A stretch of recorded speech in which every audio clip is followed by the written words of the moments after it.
자, 그럼 이제 식중독에 이어서 우리 이제 다음 단원 82페이지 식품과 감염병 들어갈 차례죠.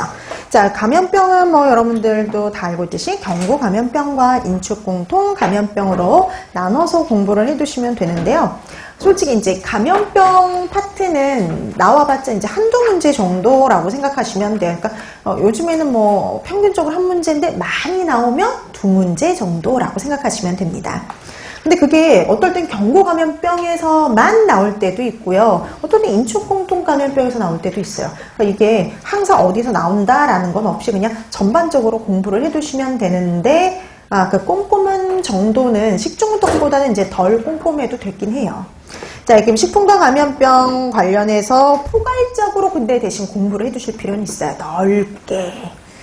자, 그러면 1번부터 보시면 1번 감염병 발생의 3대 요인이 아닌 것은 되게 뭐 기본적인 건데 간혹 이런 기본적인 것들로도 문제를 만들긴 해요. 그래서 오늘 나눠드렸던 프린트 보시면 이 감염병이 발생하기 위해서는 세 가지 요소가 만족이 돼야 되는데요. 첫 번째 감염원, 원인 물질이 있어야 되고요. 그 다음에 감염 경로가 있어야 됩니다.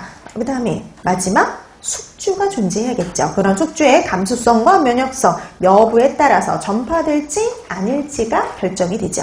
그 다음에 여러분 이 감염원에는 크게 두 가지가 있었죠. 병원체와 병원소. 자, 그럼 병원체 그러면 질병을 일으키는 미생물인데요. 그럼 감염병을 일으키는 미생물에는 세균, 바이러스, 리케차, 원생동물 이런 것들이 있었어요. 자, 이런 병원체들이 생활하고 증식해서 생존하며 질병을 전파시킬 수 있는 상태로 저장되어 있는 장소를 우리가 병원소 이렇게 얘기를 하거든요. 자, 이런 병원소에는 환자, 보균자, 동물, 토양이 해당이 됩니다. 자, 그 다음에 그 보균자는 다시 나눠지는 거 기억나시죠? 병호 내지는 회복기 보균자.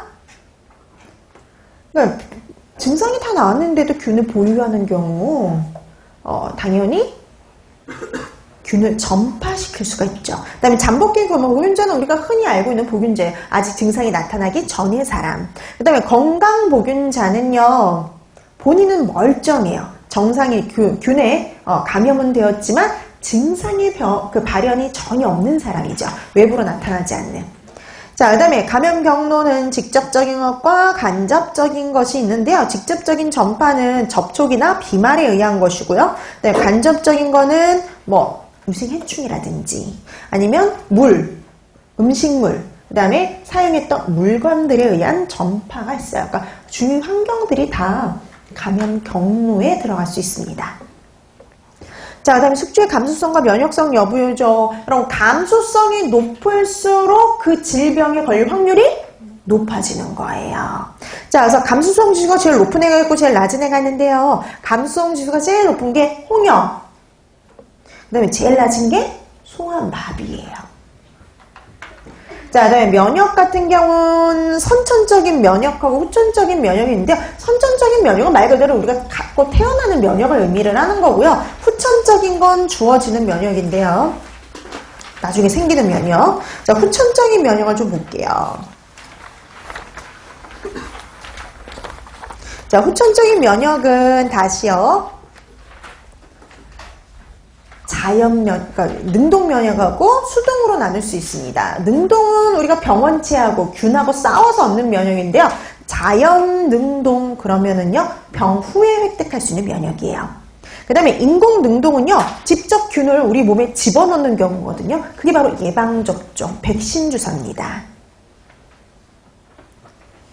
자, 그 다음에 수동면역은요, 이게 싸워서 얻는, 획득하는 면역이 아니라 누군가 그냥 항체를 주는 경우예요. 근데 자연적으로 주어지는 경우, 자연수동은요, 모체, 모유로부터 획득하는 경우밖에 없어요. 자, 그 다음에 인공수동은 항체를 직접 주사하는 경우라고 보시면 됩니다.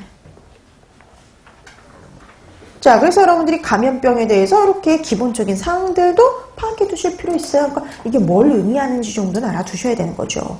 자, 그럼 1번으로 돌아가서 감염병 발생의 3대 요인이 아닌 거 그랬죠. 감염면, 감염 경로, 감수성, 증상의 발현. 아닌 거 당연히 4번 증상의 발현입니다. 자, 그 다음에 2번. 이거 시험 문제였어요. 이거 시험 문제로 나온 적이 있어요. 최근에. 되게 간단하죠. 근데 이런 것도 시험 문제로 나와요. 자, 다음 중 감염병의 병